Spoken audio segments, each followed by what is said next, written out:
और एक महत्वपूर्ण, शुरू कर देना जो लाइव वाले जो है।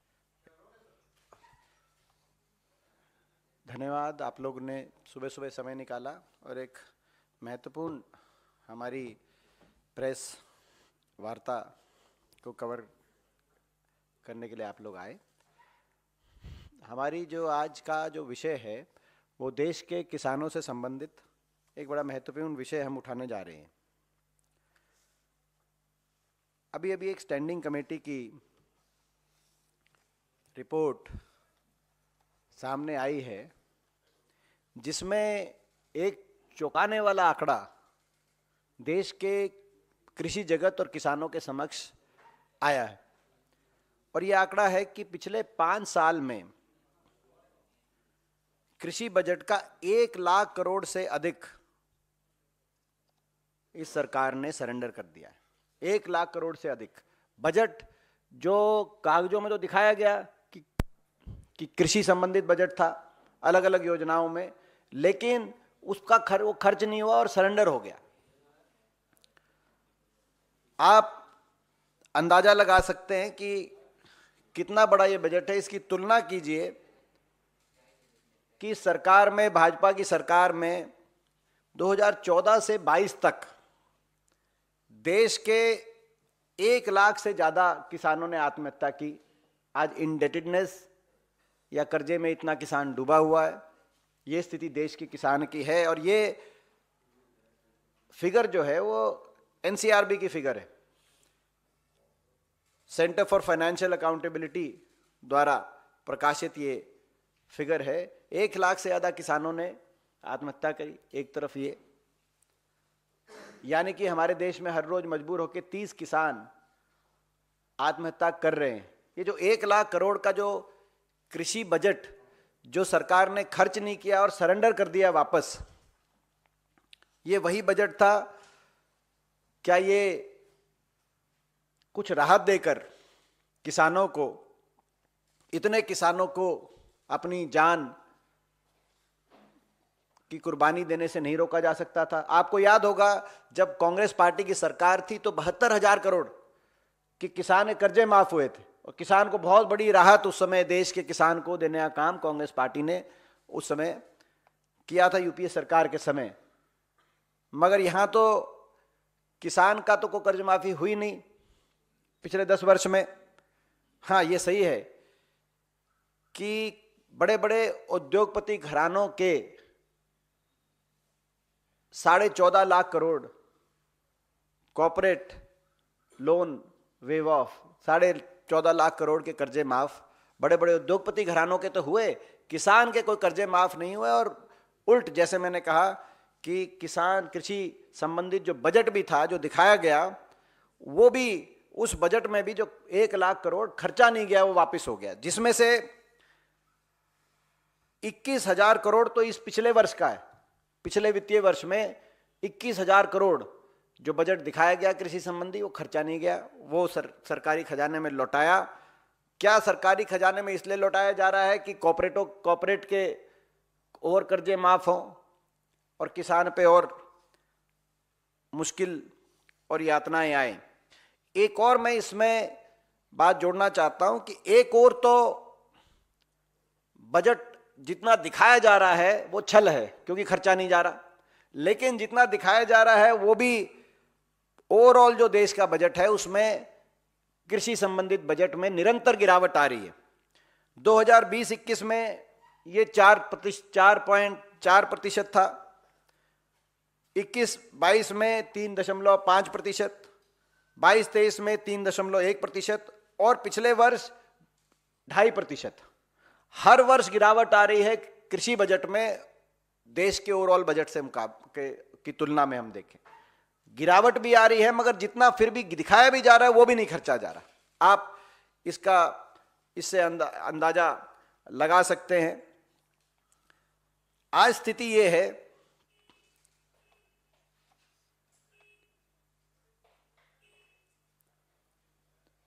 कि किसानों पे जो कर्ज है वो आखिरी आंकड़ा, अब सरकार ने आंकड़े देने बंद कर दिए हैं।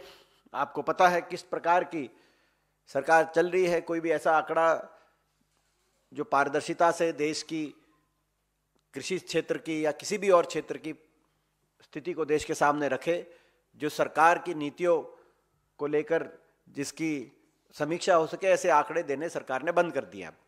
लेकिन जो आखिरी आंकड़ा आया 2018-19 में, उससे स्पष्ट हो गया था कि 2013-14 के मुकाबले किसानों पे 60% ज्यादा कर्जा था 2018-19 में। तो पहली जो सरकार बनी भाजपा मोदी, पहली का पार्ट 1 मोदी सरकार का पहले 5 वर्ष में 60% किसानों पर कर्जा बढ़ गया था। पहला ये जो है आंकड़ा, आप स्थिति देख सकते हैं, ये स्थिति है। दूसरी ओर एमएसपी की मांग को काफी हद तक पूरा किया जा सकता था, क्योंकि एक मांग है कि एमएसपी सभी किसानों को मिले और सभी फसलों पे मिले और गारंटी। इसी मांग को लेकर किसान आंदोलन लड़ा गया, 3 कृषि कानूनों की वापसी और एमएसपी के अधिकार को लेकर किसान आंदोलन देश के किसान ने किया। आज आपको मैं जानकारी में लाना चाहता हूं कि देश के आज भी 80% किसान को गेहूं और 76% किसान को धान पे एमएसपी नहीं मिलती। देश के अधिकतर किसान को एमएसपी नहीं मिल रही, ये भारत सरकार ने माना है। पहली बात, गेहूं और धान पे भी, अधिकतर फसलों पे नहीं मिलती, कुछ फसलों पे मिलती है लेकिन अधिकतर फसलों पे नहीं मिलती, नंबर 1। नंबर 2, एमएसपी जो कहा गया था स्वामीनाथन कमीशन, 50% किसान को मुनाफा दिया जाएगा, और भाजपा के मैनिफेस्टो में भी ये बात है, उनके घोषणा पत्र में भी है कि 50% मुनाफा दिया जाएगा। वो एक बात भी के माध्यम से किसान को छलने का काम किया गया। अगर अब 10 साल इनकी सरकार के भी हो गए, अगर हम तुलना करें अलग अलग फसलों के एमएसपी के, आप अंदाजा लगाएं, गेहूं में 10 साल यूपीए कांग्रेस की सरकार के समय देश में 119% गेहूं का समर्थन मूल्य बढ़ाया गया, जबकि मौजूदा भाजपा सरकार के समय, मोदी सरकार के समय, केवल 47% गेहूं के एमएसपी में, न्यूनतम समर्थन मूल्य में बढ़ोतरी की गई। इसी प्रकार से पैडी या धान में हमारी सरकार, कांग्रेस की सरकार के समय 10 वर्ष में 134% के न्यूनतम समर्थन मूल्य में बढ़ोतरी करके किसान को दिया गया, और मौजूदा सरकार में 10 वर्ष में धान में मात्र 50% की बढ़ोतरी हुई। उड़द में 205% हमारे समय बढ़ोतरी हुई 10 वर्ष में। उड़द की दाल, पल्सेस की बात मैं कर रहा हूं, और मौजूदा सरकार के 10 साल में 52%। तुड़ में हमारी सरकार के समय 209% की बढ़ोतरी हुई, और अभी मौजूदा सरकार में केवल 52%। तो ना तो जो बढ़ोतरी आप समझें, 10 साल की जो यूपीए की सरकार थी उस समय एमएसपी में रिकॉर्ड बढ़ोतरी हुई, न्यूनतम समर्थन मूल्य में रिकॉर्ड बढ़ोतरी हुई, जिसकी किसी भी फसल में 1/3 उसके बराबर बढ़ोतरी भी 10 वर्ष में इस सरकार में उतनी बढ़ोतरी नहीं की गई। पहली बात। दूसरी, उस समय कर्जा माफी भी हुई 72,000 करोड़ की, इन्होंने कर्ज माफी भी नहीं किया 1 रुपए का किसी किसान का 10 वर्ष में। और कृषि बजट दिखाया तो गया, लेकिन कृषि बजट वापस 1 लाख करोड़ कृषि बजट पिछले 5 वर्ष में सरेंडर कर दिया गया, जो कि कहीं ना कहीं बड़े बड़े उद्योगपति घराने, कॉर्पोरेट के कर्ज माफी के वो सरेंडर करके वो काम आएगा ऐसा दिखाई देता है। फिर एक और बात आई, इन्होंने कहा कि किसान की आमदनी दुगनी होगी, ये भी एक बहुत बड़ा छल निकला। जैसे कि वो 50% एमएसपी पे बढ़ोतरी छल निकला, एमएसपी लाभदायी 50% एमएसपी वाला छल निकला, ये भी एक छल निकला, क्योंकि 2015-16 में एनएसएसओ के अनुसार किसान की एवरेज इनकम थी 8,000 प्रति माह, 8,000 रुपए प्रति माह देश के किसान की एवरेज इनकम थी। वो अगर उसको इन्फ्लेशन में और सारी चीज बढ़ाते हुए अगर डबल करके देखा जाए तो वो कम से कम 22,000 प्रतिमा 2022 तक हो जानी चाहिए थी, जो इनका वायदा था, लेकिन कहां पहुंची? 10,200 प्रतिमा। तो ना तो आमदनी दुगनी हुई, बल्कि कर्जा दुगना हो गया। किसान पे जो कर्ज है वो 18-18.5 लाख करोड़ हो गया था 2020-21 में ही। 10 लाख करोड़ से बढ़कर देश के किसान पे, जैसे हमने कहा पहले भी आपको एक जिक्र दिया कि वो पर्सनल इंडेटेडनेस इंडिविजुअल किसान पे 60% की बढ़ोतरी, और जो ओवरऑल इंडेटेडनेस है किसान पे कर्जा दुगना हो गया, लेकिन उसकी आमदनी दुगनी हुई नहीं। ये भी एक आपके सामने है। इसी प्रकार से एक किसान विरोधी जो इनकी नीतियां रही हैं, अब आप देखें एक्सपोर्ट बैन, जब दुनिया की मार्केट में गेहूं का, धान का, अन्य अलग अलग वेराइटीज का अच्छा भाव मिल सकता है। अब यूक्रेन की लड़ाई के बाद से लगातार बहुत अच्छा भाव अंतर्राष्ट्रीय मार्केट में है, लेकिन बैन कर दिया गया, एक्सपोर्ट कर नहीं सकते। और जहां इंपोर्ट करना होता है वहां पर तुरंत सारे जो है कायदे कानूनों को त्यागते हुए और सहर्ष इंपोर्ट कर लिया जाता है। तो देश के किसान पे दोहरी मार इस सरकार द्वारा हर प्रकार से दोहरी मार का शिकार देश का किसान हो रहा है इस सरकार की। और इन सब बातों को देखते हुए देश का किसान फिर चिंतित है। आपने देखा होगा फिर किसान यूनियंस के उद्घोष हो रहे हैं, उन्होंने वो चिंता व्यक्त कर रहे हैं। फरवरी में दोबारा से किसान आंदोलन की बातें चल रही हैं, क्योंकि जो किसान आंदोलन में जो सारी शर्तें भी सरकार ने मानी थी, उनमें से भी कोई शर्त पूरी नहीं करी। ना तो एमएसपी की कोई कानूनी अमली जाना एमएसपी को पहनाया गया, ना कोई एमएसपी की गारंटी की कोई बात आई, ना ही कोई जो सारे मुकदमे वापस लेने थे ना उसकी तरफ कोई कार्रवाई हुई। तो जो भी सारी मांगे और जो भी बातें सरकार ने मानी थी, उन बातों को कंपनसेशन प्रोवाइड करना था फैमिलीज को। 750 किसानों की जान कुर्बान हो गई थी उस आंदोलन में सरकार के अहंकार के आगे। उनका कोई सरकार ने अभी तक कोई इस प्रकार से कोई उनको ना मदद की, ना ही जो अजय कुमार मिस्टेनी थे जिनके जो है क्षेत्र के अंदर उनके आरोपी पुत्र द्वारा कथित रूप से जो सारे वीडियो देश के सामने आए, 4 किसानों को रौंदा गया, ना वो उनके ऊपर कोई अजय कुमार मिस्टेनी से कोई जवाबदेही आज तक मानी गई। ये अहंकार का प्रतीक है, किसान विरोधी सरकार के चेहरे का प्रतीक है, किसान विरोधी नीतियों का प्रतीक है। तो यही बात आज हम आपके समक्ष करना चाहते थे। हमारा मुख्य मुद्दा, जो आज प्रमुख मुद्दा जिस विषय पे हम लोग यहाँ पे हमने आपको आज याद किया, वो यही है कि ये जो आंकड़ा सामने आया कल कि 1 लाख करोड़ का बजट जो सरकार ने सरेंडर कर दिया है, ये छोटा आंकड़ा नहीं है। और ये किसानों को जो जख्म सरकार ने दिए हैं, उनके जख्मों पर नमक छिड़कने वाला ये एक और आंकड़ा है।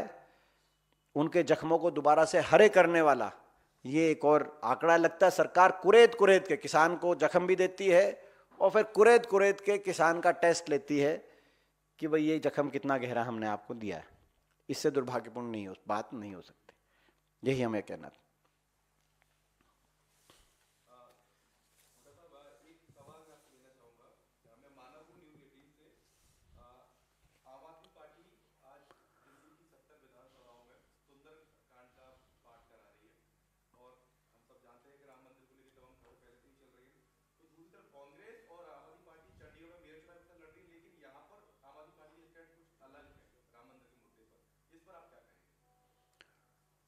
नहीं, कोई इसमें हमारा गठबंधन है आम आदमी पार्टी के साथ, और जो है मैं समझता हूँ कि ये जो अगर वो कोई यहाँ पर कोई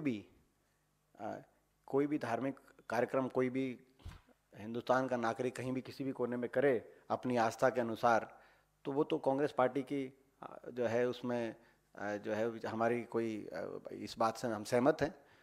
हिंदुस्तान के हर नागरिक को हर धर्म के धार्मिक कार्यक्रम करने की स्वतंत्रता है, और ये तो हमारे, इसमें तो कोई कांग्रेस पार्टी का है, हम इसमें खुश हैं, हमें कोई इसमें। हाँ,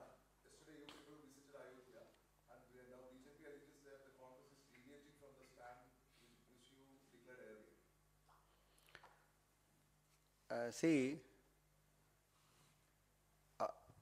मैं हिंदी में जवाब दे दूं आपका? ओके। हम सी yesterday on the auspicious occasion of Makar Sankranti, we went to Ayodhya to seek blessings of Lord Ram to take dip in holy Saryu river, marking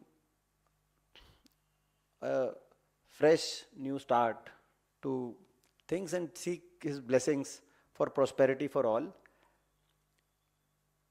This was not the first occasion that I went to Ayodhya. I had gone there last year also to seek blessings of Lord Ram, and we believe in the ideology that Lord Ram belongs to all, and we all have Lord Ram within us.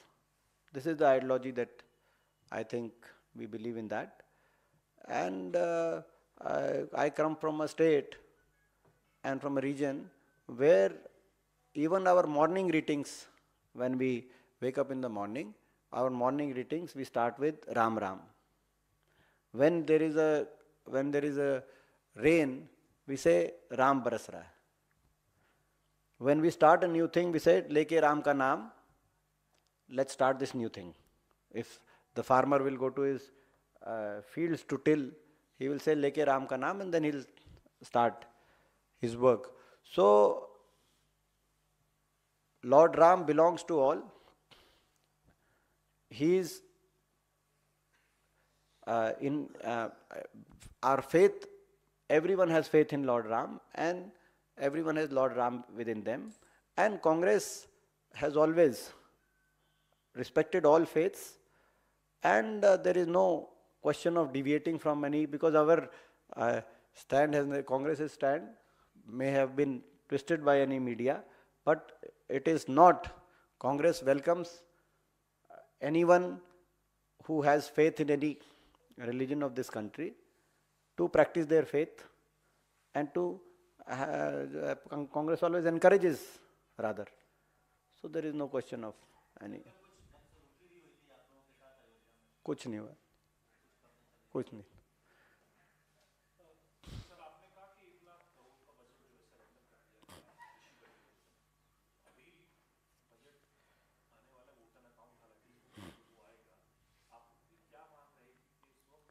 ये जो 1 lakh crore surrender किया गया है, सरकार से हम यही कहना चाहते हैं कि ये कृषि बजट है, इसको सरेंडर करके आप बाकी अपने जो है कुछ बड़े उद्योगपति दोस्तों की मदद कराना चाहें, या जो है किसी और सेक्टर की मदद करना चाहें, ये उचित नहीं होगा। आप निरंतर कृषि बजट में वैसे ही आप कृषि बजट को कम करने का काम कर रहे हैं हर साल।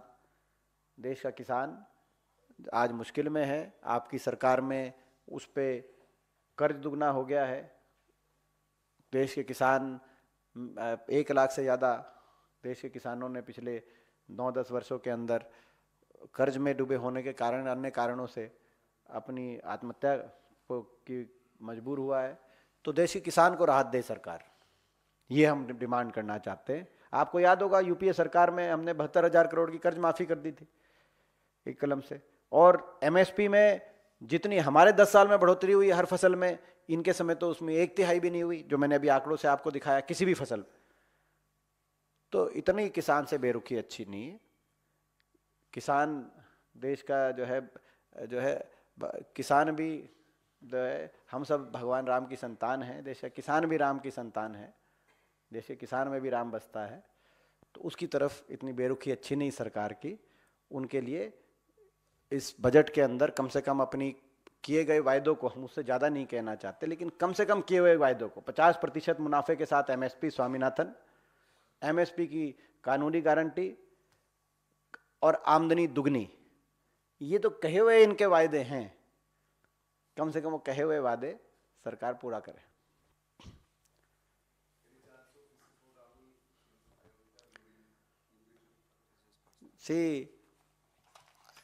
जो आपने पहले जो सवाल पूछा था, मैं उसका हिंदी में भी जवाब दे दूं, जो आपने जो कहा था, क्योंकि वो उसमें इंग्लिश में के साथ साथ हिंदी में भी, क्योंकि वो आप लोग पूछना चाहें। कल हम जब अयोध्या गए तो कल मकर संक्रांति के एक शुभ अवसर पे हम अयोध्या नगरी में श्री राम लल्ला दर्शन के माध्यम से सरयू नदी की पावन नदी में डुबकी लगाकर हमने भगवान श्री राम का आशीर्वाद प्राप्त किया और एक ऊर्जा की अनुभूति और सृष्टि के लिए मंगल कामना के लक्ष्य से हम लोग पहुंचे वहां। और हरियाणा में आज से घर घर कांग्रेस कार्यक्रम का प्रारंभ हम करने जा रहे हैं। उस नई कार्यक्रम की नई शुरुआत के लिए मकर संक्रांति के दिन अयोध्या पहुंच के श्री राम लल्ला के दर्शन करके भगवान राम का आशीर्वाद प्राप्त करके और लेके राम का नाम, हम आज वो कार्यक्रम शुरू करेंगे घर घर कांग्रेस हरियाणा के अंदर। मैं पहले भी पिछले वर्ष भी मैं अयोध्या गया था, रामलला के दर्शन उस समय भी किए थे। हमारा ये मानना है कि भगवान राम सभी के हैं और सब में भगवान राम है। हर व्यक्ति के भीतर भगवान राम है और भगवान राम सबके हैं। मैं जिस प्रदेश जिस क्षेत्र से आता हूँ वहाँ तो हम जब सुबह उठते हैं किसी को मिलते हैं तो हम राम राम करते हैं। वहाँ अगर किसान मजदूर अपने खेत में अपना हल लगाए तो जब शुरुआत करता है तो कहता है कि लेके राम का नाम और चलो। कोई नया काम शुरू करें तो कहते हैं कि लेके राम का नाम नया काम। और अगर इंद्र देवता मेहरबानी करे तो कहते हैं राम बरसेगा, राम बरस गया। तो ये निहित है हमारे सबके आस्था भगवान राम में और सब भगवान राम सबके हैं। ये हमारा जो है इस पे हमारा इस भाव से, सृष्टि में सभी की मंगल कामना के भाव से, और हम अपना नया कार्यक्रम जो शुरू कर रहे हैं हरियाणा में घर घर कांग्रेस, उससे पहले हमने वहाँ जाकर जो भगवान राम से आशीर्वाद प्राप्त किया।